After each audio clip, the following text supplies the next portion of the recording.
You know, the interesting thing about what happened last night in the Yankee game, first of all, the home run by Stanton was ridiculous because he reached out and golfed it out of the building. Judge hits another home run. The Michael King performance, even though he did give up a run, was really clutch because of what happened to Jameson Taillon.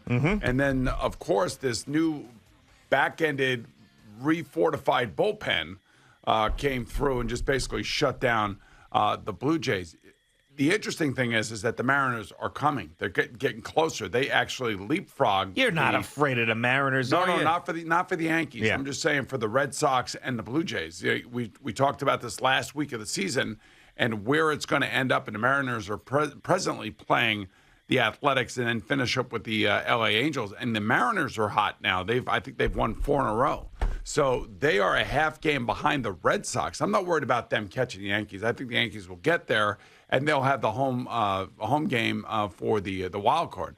But the Blue Jays and the Red Sox all of a sudden better watch out because the Mariners are playing their asses off. So, you just never know with this whole wild card thing. And I think it's the greatest thing that ever happened to baseball because you now have 5 teams, the Yankees, Red Sox, Mariners, Blue Jays, and Athletics, all still having a chance, which is what exactly baseball wants. Well, especially now in such a regional sport, you want to get so many markets involved, as many markets as possible, and that's exactly what's going on right now in the American League. I mean, we don't really pay attention to Mariners baseball here. We see the Red Sox, we see the Blue Jays all the time. So my initial reaction is, man, if the Yankees hosted the wild card game against the Mariners, we're talking Cakewalk City. Yeah, but it was something that we weren't even talking about last week, and all of a sudden they got themselves back into this whole thing. But the amazing thing, think about if they did not have the wild card and what we would be talking about right now. We would be talking about, who's getting fired from the Yankees, who's getting fired from the Mets.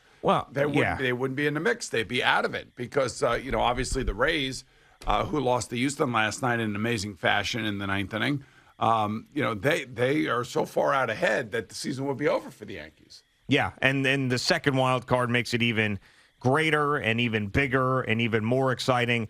Is it sustainable, I guess, is the big question, because we've gone on this roller coaster with the Yankees up and down.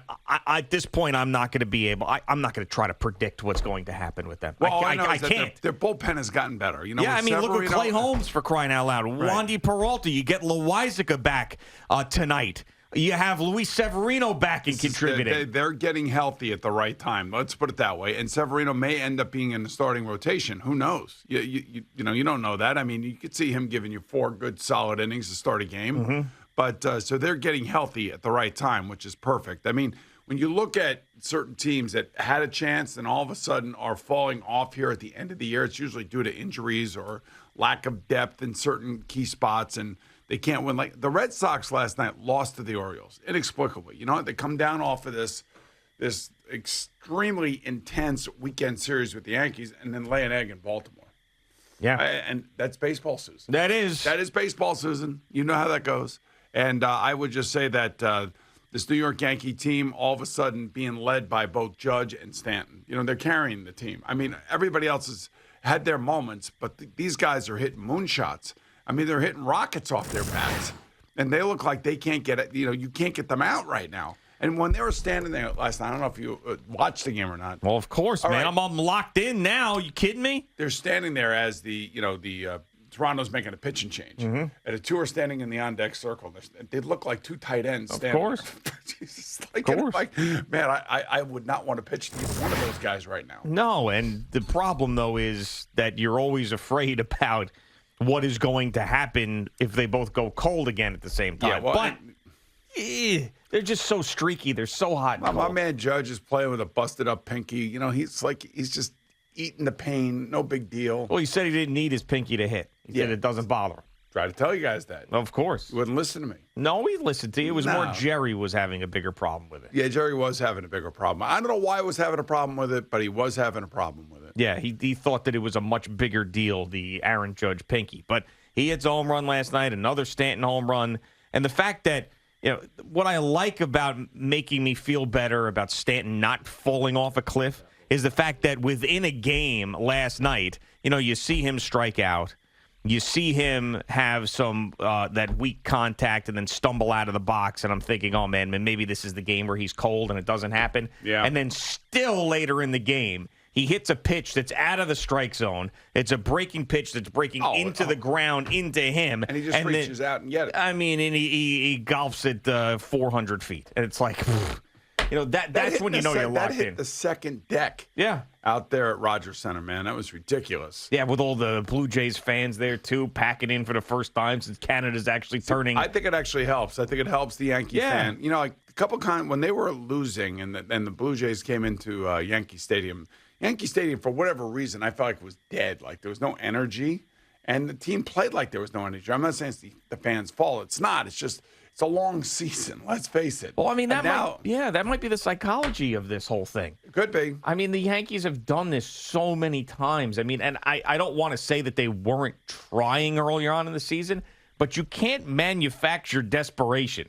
And they had desperation there when they were looking up and saying, oh, my goodness, we might miss the playoffs. And then all of a sudden, things have changed and they've gone on this run. So it's just the baseball season, especially coming off a 60-game season. And now you're playing 162, and it's a long, long year. And you got COVID issues, and Aaron Boone's out there 4 times a day talking about what's going on. And the spider tag, all these issues that are going on, injuries and Luke Voigt and trade deadlines and all this crap. And then finally they get to the end of the season like, all right, we can't mess around anymore. This is it. We are here. We are the Yankees. We need to be better than this. Maybe that's what this was about. Maybe them struggling and going up and down throughout the course of the year was a factor like, we still got time. We still got time. They didn't have time anymore. Speaking of spider tack, yesterday I was playing a little bit of golf. Oh, yeah. And got caught in the rain a little bit. So for like the first 3 or 4 holes we were playing, it was coming down pretty good, but we were playing. And all of a sudden I hit a drive and I hear, looks a lot better than the softball field. And I turn around. Who is it? It's Rob Manfred. Get out of here. Yeah, he's screaming at me. And, and I didn't think he had any problem gripping and holding onto his club. Yeah. Maybe he was using spider probably, tack. Yeah. You never know. Yeah, he probably also manipulates his balls to make them fly farther. Yeah. And he's also giving me heat about, us beating them the last time we played them in softball. And I reminded him that he brought the Dominican, national team in that one year.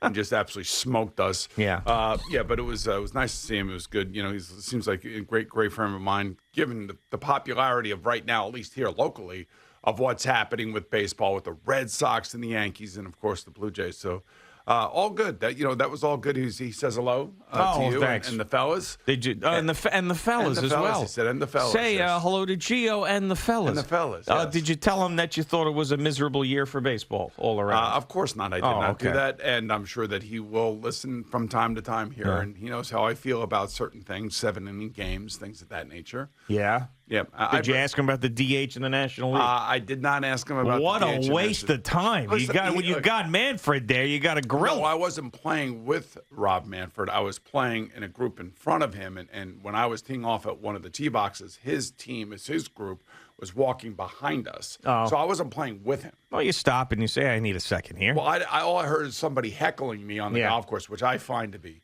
very, very insulting. With his weird upstate New York Midwest accent. Hey, it's a lot better than the softball field.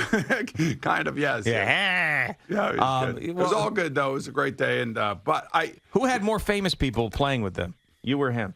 I don't know who he was. I know a couple of the guys he was playing with just from being around. But they were not famous people? No, they were not famous people. And I wasn't Rob playing Manfred, with any, believe me, I wasn't playing with any famous people. Unless, of course, you're talking about reputation that precedes people, at the 19th hole. You ready to go with the preseason hockey? Well, I mean, it's preseason hockey. It doesn't really matter. But what does matter is that hockey is back, and it's great to see the fans back at games. And New York football will be 0-10 by Columbus Day. Well, that's the problem. That's the other discussion that, all anybody wants to know is, I mean, depending on who you're talking to.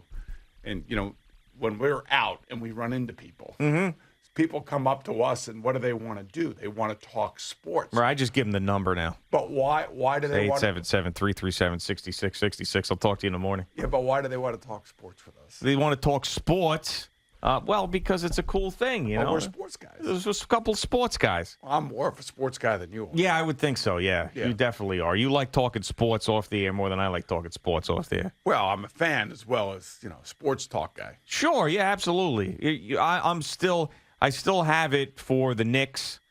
I'd say there's still a little bit with the Vikings. My Mets fandom is completely dead. This is the new Knicks. I like the new Knicks. Right. I like what's going on. No, I'm excited. I'm actually excited for those games. I'm excited for the Nets meltdown and the Knicks to be quietly good. 100%. That's what I'm looking forward to. And I'm liking what I'm seeing from the Rangers, and I like what the coach is talking about. I'm also excited for UBS Arena and the Islanders. I'm excited for that.